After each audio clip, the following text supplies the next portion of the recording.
The key to making more sales and helping your business thrive is having an email list.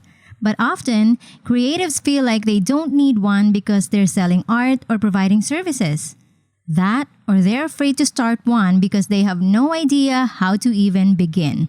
So let's open the conversation and make sure that by the end of this episode, you'll walk away with the knowledge on how you can start building your own email list. Hey there! I'm Mai De Leon, and my mission is to help creatives like you translate what you love to do into a highly profitable income. I'm a mom of 3 who began as a lettering artist and grew it into a 6-figure business. If I made it possible, so can you! Every week, we'll dive deep into topics like building your confidence, getting comfortable talking about money, and nurturing your passion while juggling life and family. So if you're an ambitious creative who wants to craft the life you love, get cozy, feel at home, and listen to the Confident Creator Show.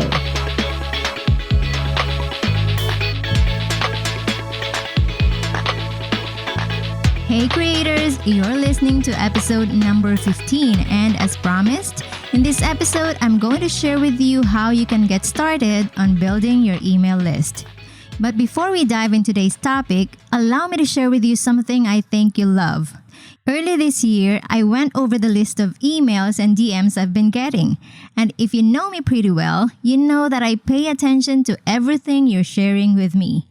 And even though it's impossible to reply to every single email I get these days, our team makes sure that your thoughts, challenges, and struggles are noted so that we can help you better. There's one pattern we noticed. More artists are having a hard time selling their products and services. So we've come up with a solution, a free masterclass. And I want to personally invite you to it because it's where I'll teach the basics of email list building, creating your first product, and how to sell effectively. It's going to be a 3-day workshop, and I'll be announcing the dates soon, but do sign up today to save your seat because I'll only have room for 100 participants per workshop. You may register for free at maideleon.com/masterclass. I hope to see you there. Next is our listener review for the week, and it came from Inspired Inc. And she said, I've listened to the first 4 episodes and have gotten so much from each one. I've found the information that Mai shares is so important that I listened to the first 2 episodes a second time with my kids. And my kids even took notes. Mai's information in episode 4 was spot on, and I have a list of things I can take action on just from that. Thank you, Mai, for all that you're sharing. You have a great insight, and your podcast is so supportive to the creative community. I can't wait for the next episode. Love, you just made my day. Thank you so much for that very sweet review. I'm glad that you love the podcast, and while today's episode is more about business, I hope you'll enjoy it too. So, let's do a recap first. What is an email list? Have you ever gone on a website and was greeted by a pop-up that asks you for your email address or potentially even your name in exchange for something? Perhaps a discount code or a first purchase offer. You then give it because, hey, who doesn't like offers? Well, you, my friend, had just subscribed to that website's email list. An email list is also known as a subscriber list. It is a database of emails that business owners collect and treasure like gold, and they use it for their marketing campaigns, or most commonly known as newsletters. And here's what you need to understand about how important an email list is to any business, so listen closely. Your email list is your moneymaker. Compared to any other marketing strategies, it's proven to give the highest ROI, or return on investment. If there's one thing you need to take away from this episode, it's that. And it's especially essential for us artists and creatives to start building an email list. Apart from the fact that it can help you make money, you can also use your email list in a variety of ways. Here's a few of them. You can build a list of loyal subscribers. Like I said in episode 14, if social media platforms were to go away, you wouldn't lose your followers, and you get a better engaged audience among other reasons. Do listen to episode 14 because I shared more about this topic there. This list of subscribers is one you can start selling your products and services to. You can also build a list of potential clients. You can use your email list to share samples of your work on a regular basis. This is great if your priority is to get more client work. You can use your list to draw traffic to your website, especially if you run a website that is about sharing products or services of other businesses you love. And you earn a commission for every product sold, or what we call affiliate marketing. These are just 3 of the most common uses of email lists I've seen creatives and artists do over the years. That's why building one for us creators is a little bit different. So before you dive straight into asking people to subscribe to your newsletter, the first thing you need to do is to determine your number 1 goal for your email list. You need to get clear on that, and when you're ready, it's time to start building it. I'll keep it simple and pretty straightforward for this episode, but know that there's a lot more we need to understand about email lists. So here are the basic things you need to know to get started. First, you'll need a compelling lead magnet. Now, what's a lead magnet? It's something that you offer to your audience to get them to fill in their name and email address on your website opt-in form. In simple terms, it's the freebie that you're going to reward them with when they sign up for your email list. That freebie has to be enticing enough to get your audience to give up this piece of information. Why? Because people guard their email addresses closely and they don't just give it to anyone. Now, in the early days of email, everyone was excited to get one and happily subscribed to newsletters just so they could see their inbox filled with messages. We were happily giving away our emails to friends, family, colleagues in the hopes of getting an email. Businesses during that time only need to ask people to sign up to their newsletter because that was new and exciting, and people will sign up immediately. Remember as a kid how you wished you'd get letters in the mail and thought it was so cool and magical that someone sent you one? And now as adults, we dread opening the letterbox because it's going to be stuffed with bills and advertising mailers. That's what's happening with email now. These days, because of the sheer number of emails we're getting every single day, we're getting more and more protective of who we give our email to. When we see the word newsletter pop up on a website, we immediately just click the X button and hope that it doesn't pop up again. So, how can we convince people to sign up to our list? We need to give them a compelling reason to, and that is your lead magnet. Your free offer has to be something they'd really want for them to share their email to you. For example, when I was doing scrapbook designs, I released weekly digital products to sell. And also, once a month, I'll choose a product and create a mini kit consisting of 4 to 6 different papers and a few embellishments that coordinate with that product for free. Now, I know many of you are going to ask, what the heck, Mai? Why should I give out my art for free? Well, 3 reasons. 1, to get the free products, they need to sign up for my email list. And one of my goals was to get more new leads. 2, doing that allowed people who are new to me to try my work and eventually purchase the larger kit.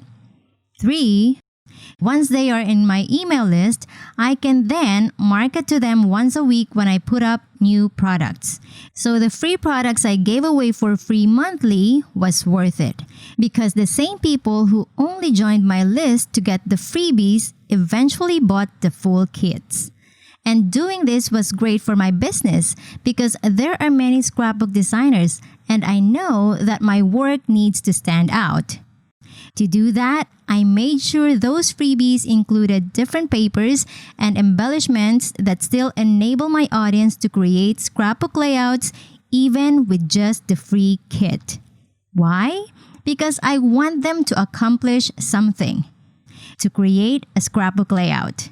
And when they do that, they're going to be more than willing to purchase the full kit, for they might have fallen in love with the freebie too. Remember this.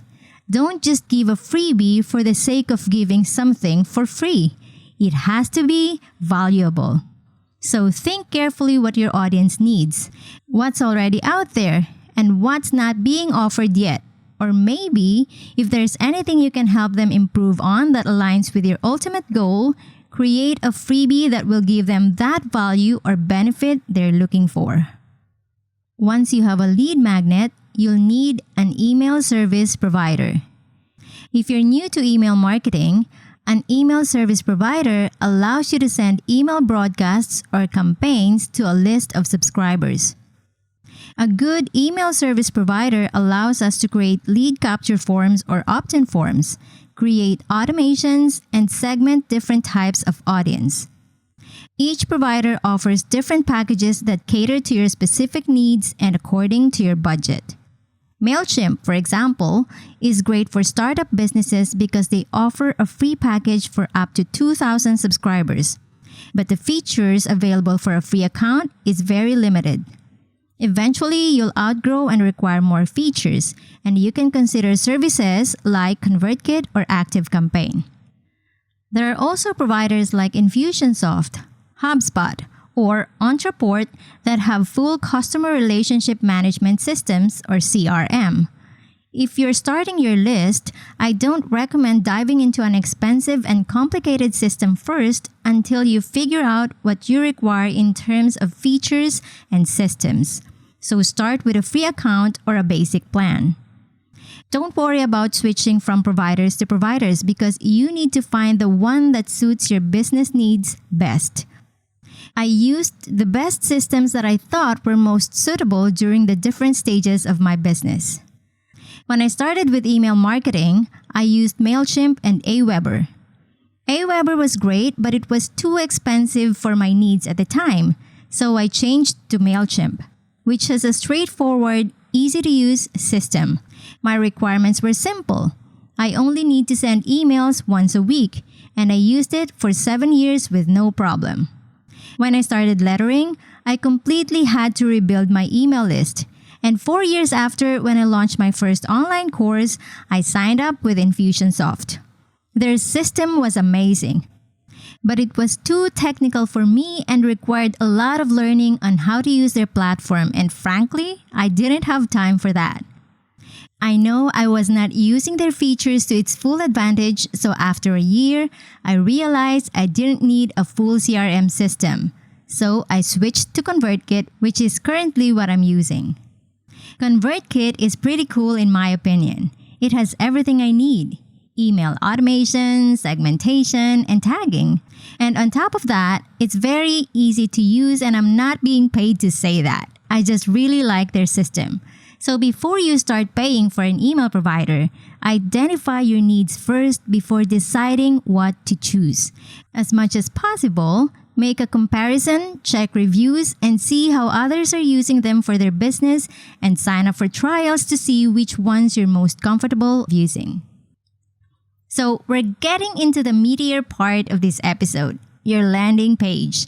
What is a landing page? Well, in the online marketing world, the landing page is also called the lead capture page. What it does is capture the emails of your prospects. It's completely different from your typical website pages. For one, it doesn't have any other call to action apart from asking your audience to sign up to your email list.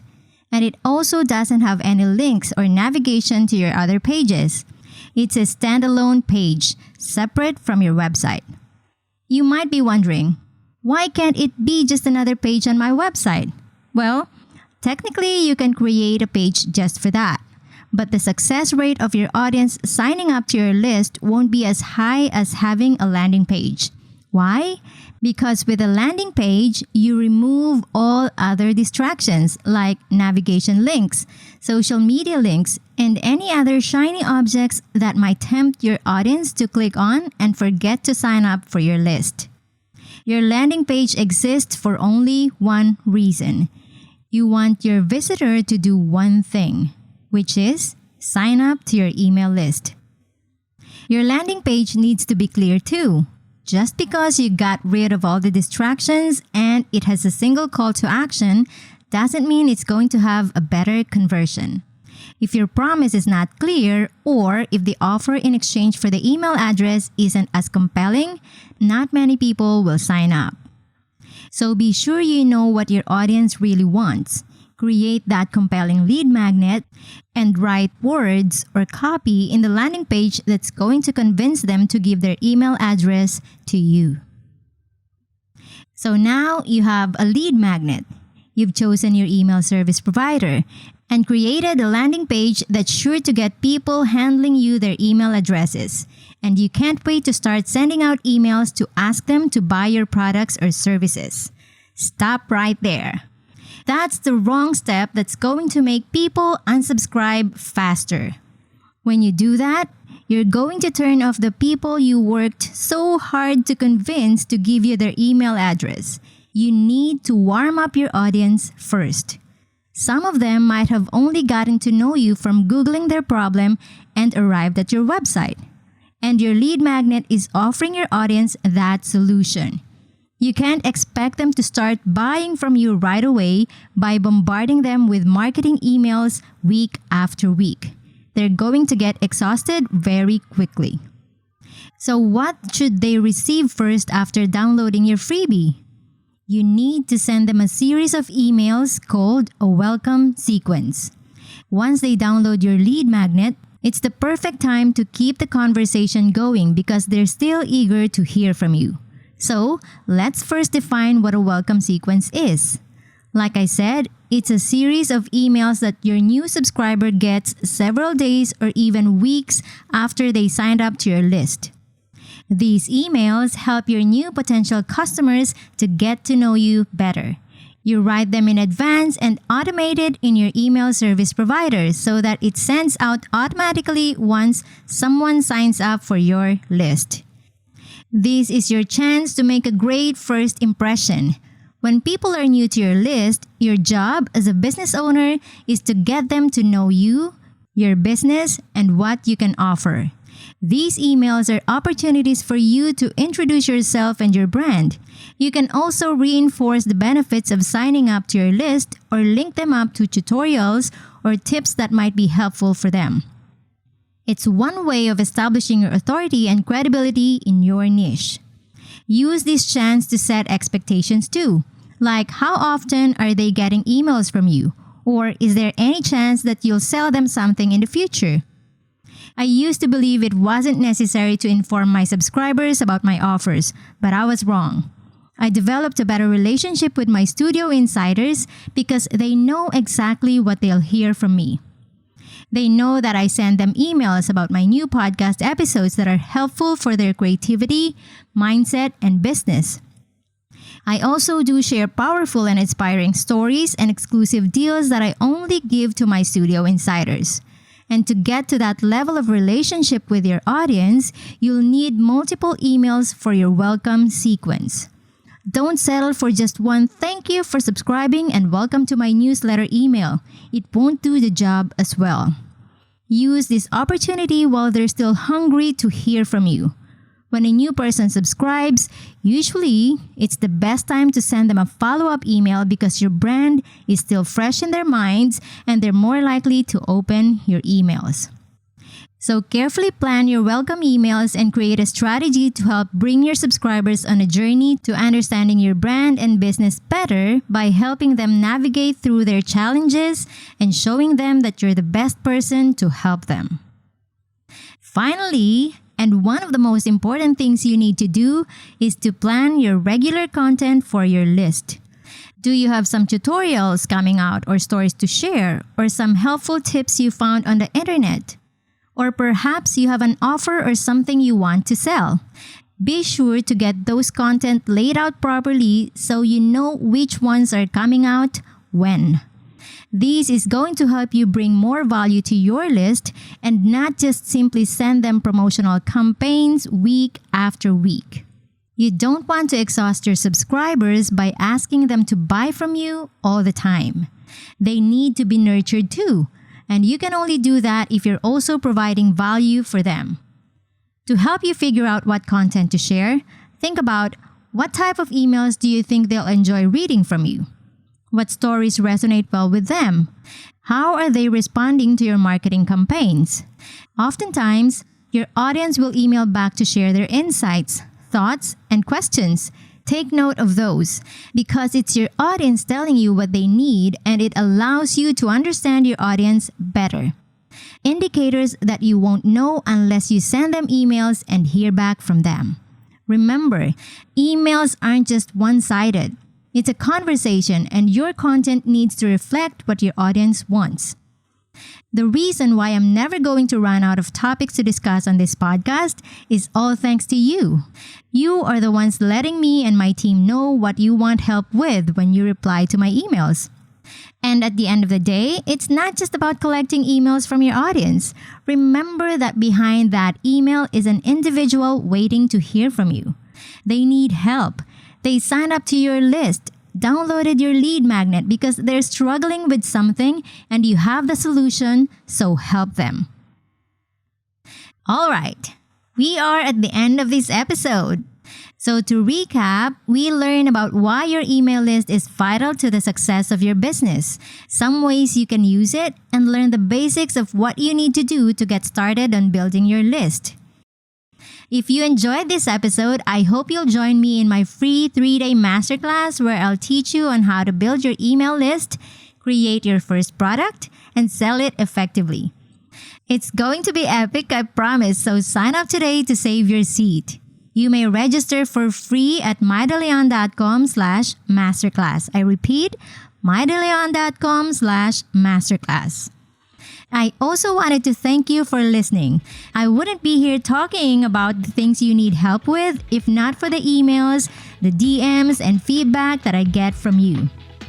Keep them coming and don't forget to subscribe to the podcast and leave us a review on iTunes. Feel free to share this episode and any other episode with your fellow creatives who you think needs to hear what I just shared.